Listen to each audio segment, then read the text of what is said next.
Lena nih memang cantik banget Len. Cantik. Tapi emang nggak ada perawatan khusus gitu Len? Saya saja sampai suntik putih loh Len. Tidak, saya minum vitamin apa gitu? Nggak? Tidak sama sekali. Saya kadang cuman yang intinya kan rajin membersihkan diri kan. Wih, kalau saya jarang mandi gimana ceritanya? Rajin membersihkan diri. Jadi kalau misalnya katanya pakai skincare yang mahal-mahal atau body care, saya tidak kayak begitu. Oke, jadi ini ya biasa aja gitu. Kalau Lena sendiri kuliah udah semester 5 ini. Saya dengar Lena juga punya beberapa prestasi nih Len. Udah pinter nyanyi, terus juga aksi sosialnya juga banyak sekali nih Lena. Saya mau cerita dikit. Lena ini pernah memulangkan masyarakat Serui yang terdiri dari pelajar dan juga masyarakat lainnya dari Manokwari ke Serui. Saat itu masih zaman pandemi. Ceritain dong Len, bisa 200 orang. Sosokmu ini bukan dikatakan sebagai pejabat dan boleh dikatakan bukan orang penting ya, hanya mahasiswa gitu. Gimana itu 200 orang itu? Tidak kayak orang yang sebelah, adalah pokoknya pernah mendatangkan orang juga pencitraan kiri kanan. Cerita dong sayang. Jadi awalnya kan saya sama teman-teman kan pergi sambil kerja tugas, terus pas lewat di kantor PLNI gitu, ada tuh mereka ribut-ribut sambil demo, terus saya berhenti sambil memperhatikan apa yang sebenarnya terjadi. Ternyata ada masyarakat kita orang Serui kan, ada satu mama-mama gitu marah-marah, kapan kapal masuk? Kamu tidak bisa kasih masuk kapal kak? Nah, terus saya kan kenal kan, jadi saya bilang, mama jangan bikin malu kabupaten, jangan bikin malu bupati di sini. Ini kan bukan tempat kita kan. Bagaimana kalau saya kasih sapu nomor HP, nanti mama kayak asrama saja, atau ketemu dengan saya baru kita buat pertemuan dengan teman-teman mahasiswa atau hubungi bupati untuk hal ini. Oh, Lena yang menawarkan diri? Oke. Karena kan saat itu demonya tuh kayak ricuh sekali, bukan hanya dari Serui, dari Nabire, dari Jayapura. Mereka ribut di kantor PLNI. Untuk pulang ke daerah masing-masing? Untuk pulang ke daerah masing-masing. Sudah dari situ saya mulai mendata berapa banyak orang Serui yang ada di Manokwari. Terus saya buat postingan di Facebook, di info kejadian Serui. Saya bilang kalau ada orang Serui yang masih di Manokwari dan ingin pulang ke Serui bisa hubungi saya. Terus saya juga tulis tempel nomor saya di kantor PLNI. Terus banyak yang sudah kasih data KTP, saya mendata, terus ada kakak-kakak mahasiswa yang menawarkan diri untuk membantu. Nah, akhirnya kita buat satu tim kerja. Kita buat tim kerja terdiri dari 4 orang. Nah, ada kakak-kakak dari fakultas sastra, pokoknya itu anak-anak Serui dari berbagai fakultas kan. Kita buat tim kerja, kita mulai susun apa yang harus kita kerjakan, kita buat surat atau kita buat surat audiens untuk bertemu dengan gubernur kan. Gubernur? Lanjut, seru nih. Jadi dari situ akhirnya kita buat surat, kita antar ke kantor gubernur, belum dijawab. Kita cari lagi jalan lain. Istilahnya tujuan kita itu seperti anak panah, banyak dengan cara-caranya, tapi tujuannya itu satu, ingin memulangkan orang Serui kan. Jadi ada teman-teman yang langsung hubungi ke Serui, ada yang hubungi ke seprinya gubernur, ada yang ke petugas COVID. Nah, saya langsung ketemu dengan Bapak Gubernur, saya hubungi seprinya kan, Kakak Yesri Robaha. Hai kakak. Saya hubungi, saya bilang, kakak saya bisa ketemu dengan Bapak Gubernur kak, penting, saya ingin bicara untuk pemulangan masyarakat Serui. Udah, kakak bilang, oke, Bapak Gubernur lagi pertemuan di Hotel Swiss. Kalau mau ke hotel sekarang, saya langsung ke hotel. Pas Bapak mau pulang, saya kasih surat audiens, terus bincang-bincang sedikit dengan Bapak. Bincang-bincang sedikit dengan Bapak, akhirnya Bapak bilang, oke, izin keluar kita izinkan, tapi mau uang tiket atau transportasi hubungi kembali ke daerah kalian gitu. Oke, baik. Oke, itu kan sudah menjadi titik terang untuk kita juga kan, sudah ada izin keluar. Oke, kita hubungi kembali lagi ke Yapen, kita hubungi Bapak Sekretaris Daerah, Bapak Sekda. Kita hubungi lagi ke Ibu Herditania. Ibu Herditania. Akhirnya Bapak Bupati perintahkan untuk terima masyarakat Serui yang di Manokwari ke Serui. Dan terima kasih juga untuk Bapak Bupati karena Bapak punya respon baik sekali. Akhirnya Bapak kasih tiket gratis untuk masyarakat. Hampir 72 orang itu berangkat dengan tiket gratis dari pemerintah. Pak Tony, sarangnya Pak. Oke, lanjut. Dan awalnya itu surat dari kabupaten mintanya hanya 50 orang. Oke, iya benar-benar. Tapi kita buat lagi surat, kita minta keringanan lah, kita bilang, Bapak ayo kita ini 200 orang tidak bisa satu-satu kali atau misalnya tunggu kapal balik lagi. Kan mending sekalian 220 orang. 220 orang waktu itu. Oke. Terus Bapak bilang, yakin bisa bawa masuk 220 orang dalam kondisi yang seperti ini? Oke, saya pastikan. Oke Bapak, caranya bagaimana? Kita minta mereka untuk apa? Bukan swab tapi rapid test. Nah, kan di Manokwari kalau mau rapid itu 500.000 kan? Dan itu ya. Akhirnya kita bertemu lagi dengan petugas COVID, minta keringanan. Akhirnya mereka buat rapid massal. Kita arahkan tuh semua masyarakat yang tidak memiliki uang untuk rapid. Akhirnya hampir semua berangkat dengan rapid gratis massal. Jadi itu mungkin salah satu jalan Tuhan juga membantu kita di situ. Akhirnya kita berhasil membawa pulang 220 orang dengan aman dan tidak ada konflik yang terjadi saat itu. Oke, 220 orang itu terdiri dari siapa aja? Masyarakat, pegawai negeri dan juga mahasiswa. Oke, alasan mereka untuk pengen kembali ke Serui kenapa? Kalau untuk masyarakat, pertama mungkin ada yang ibu rumah tangga yang mungkin meninggalkan anak-anaknya atau bapak sebagai tulang punggung keluarga begitu. Kemudian kalau pelajar atau mahasiswa, kenapa mereka ingin pulang? Kan dalam suasana COVID yang ini mereka ingin dekat dengan orang tua kan.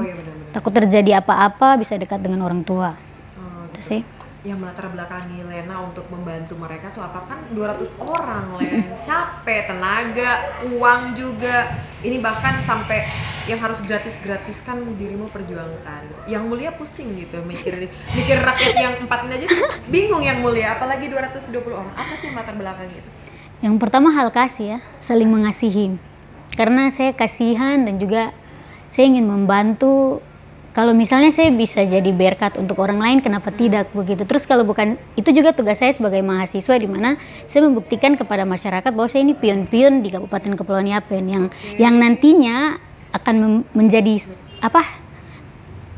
Yang menjadi pelopor depan mewakili masyarakat begitu. Jadi sekalian menunjukkan juga kepada pemerintah bahwa mereka tidak sia-sia memberikan bantuan kepada kami gitu. Ada bukti nyata di lapangan apa yang kami lakukan gitu. Tapi tidak takut dengan umur yang baru 20 tahun ini memulangkan mereka? Sama sekali tidak, karena saya kalau misalnya yang saya bawa nama pribadi saya, misalnya saya ketemu dengan Bapak Gubernur, Bapak saya mau jadi ini, saya mau jadi itu yang saya takutkan. Tapi kalau saya membawa nama masyarakat, membawa banyak orang di belakang saya tidak takut. Ya, untuk bermanfaat untuk orang lain ya. Oke. Tepuk tangan dulu guys. Tepuk tangan dulu. Oke. Keren. Intinya bermanfaat untuk orang lain gitu ya, Lena ya. Saya itu juga pernah mewakili Yapen ke Jakarta. Pernah. Gimana ceritanya itu? Jadi waktu tahun 2018 kan ada event yang diselenggarakan oleh Bapak Bupati sendiri mungkin itu acara Apkasi Expo. Waktu itu ditangani oleh Bapak Sony Waria, Kepala Bapeda waktu itu. Jadi kita memamerkan budaya di Jakarta. Itu mereka buat event seperti pencarian bakat atau pencarian putri perwakilan. Nah sebenarnya saya tidak menjadi juara dalam event itu, cuman secara tiba-tiba saya dihubungi balik untuk harus saya yang berangkat gitu. Sudah akhirnya saya bersedia untuk berangkat ke Jakarta dan memamerkan salah satu tarian dari Kabupaten Kepulauan Yapen dari suku 3W, tarian adat dan juga lagu Bewi. Lagu Bewi, itu lagu dari daerah suku 3W ini. Suku 3W. Bahasa adat. Oh, bahasa adat. Boleh nyanyiin dikit dong? Jadi itu kayak misalnya Awore pong nere puye karawing katune mendamata bie nare pong ne. Jadi artinya tuh kayak memanggil semua orang untuk memperhatikan seorang perempuan sedang menari di depan rumah begitu. Oh, itu yang dibawa ke Jakarta untuk memamerkan seperti itu. Tarian adatnya. Keren sekali. Jadi pintar nyanyi juga nih Lena ya. Oke, ada kebanggaan tersendiri nggak pas bawa budaya itu ke keluar? Bangga karena pertama saya diberikan kepercayaan, terus kemudian itu adalah salah satu kesempatan untuk saya membuktikan kepada mereka bahwa ini adalah budaya saya, ini adalah tarian saya dari daerah Serui gitu. Jadi bangga ya. Menurut Lena sendiri budaya Serui ini udah lumayan bagus tidak untuk dibawa keluar deh? Menurut saya lumayan bagus. Karena kita punya salah satu tarian yang unik, kita punya cara bermain tifa yang unik, yang identik dengan orang Serui.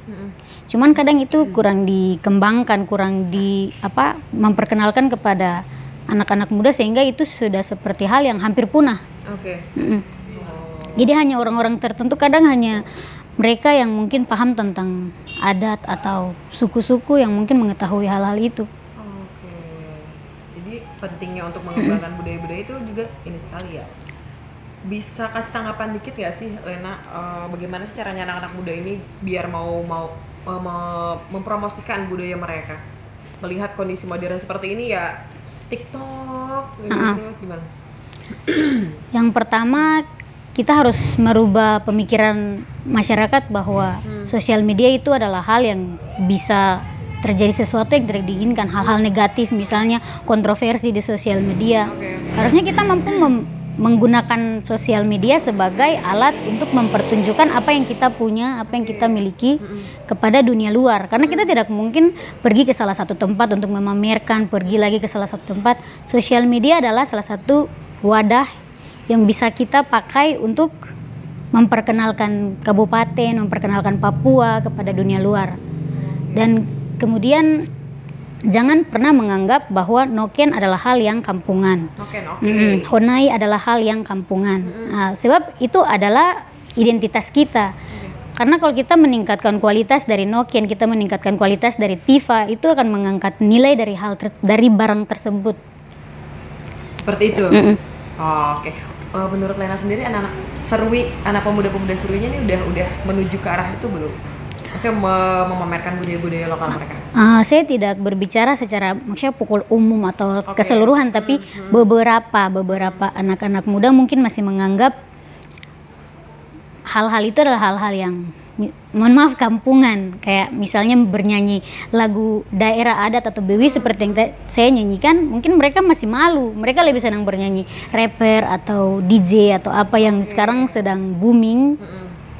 Mereka lebih senang ke arah situ. Padahal seharusnya mereka bisa memadukan hal budaya dengan modern sehingga itu tidak tertinggal.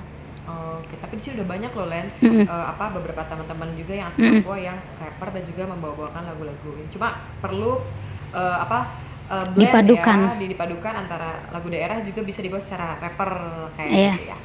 Oke, Lena udah malang melintang, umur 20 tahun udah malang melintang di masyarakat gitu. Ada tidak tawaran-tawaran masuk ke dunia politik? Sekarang kan banyak anak-anak milenial yang masuk ke dunia politik. Ada tidak? Kalau tawaran dari orang-orang penting kayaknya mungkin belum ya, tapi dari ucapan masyarakat gitu kayak, ayo Nona masuk sebagai DPR nanti kita dukung. Mungkin karena dari hal-hal sosial yang saya buat, mereka lihat oh ini kalau kita jadikan sebagai perwakilan, sebagai pemimpin kita kayaknya bisa diandalkan, mungkin kayak gitu sih. Tapi dari dalam hati yang terdalam mau tidak? Ya seperti yang saya bilang bahwa kalau saya bisa jadi berkat untuk banyak orang, kenapa tidak? Jadi kalau Tuhan mau pakai saya sebagai alat untuk masyarakat, sebagai pemimpin atau sebagai perwakilan, kenapa tidak? Ya jika Tuhan mengizinkan saja. Oke, kembali lagi ke Big Boss di atas. Oke, begitu. Aduh, yang mulia cukup puas banget bicara sama rakyatku satu ini ya. Karena banyak banget hal-hal yang memang kita pelajari di umur yang segini, berani speak up atau berani bertindak untuk banyak orang. Tidak hanya viral di TikTok saja, tapi juga ada beberapa hal yang dilakukan untuk banyak orang seperti itu. Oke, closing statement dari Lena, apa sih yang pengen disampaikan buat wanita-wanita muda khususnya anak Papua di mana saja berada deh, silakan.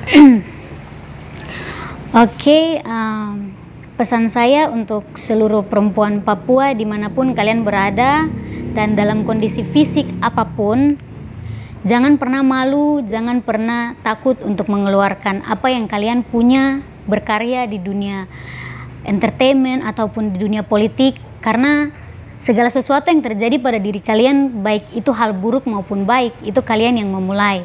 Orang lain hanya menambah atau mengurangi. Dan yakin dan percaya bahwa Tuhan menciptakan kita di dunia di dunia ini ada tujuannya. Jadi tetap percaya, believe yourself. Oke. Thank you. Tangan dulu dong guys. Oke. Perbincangan kita cukup singkat, padat dan jelas.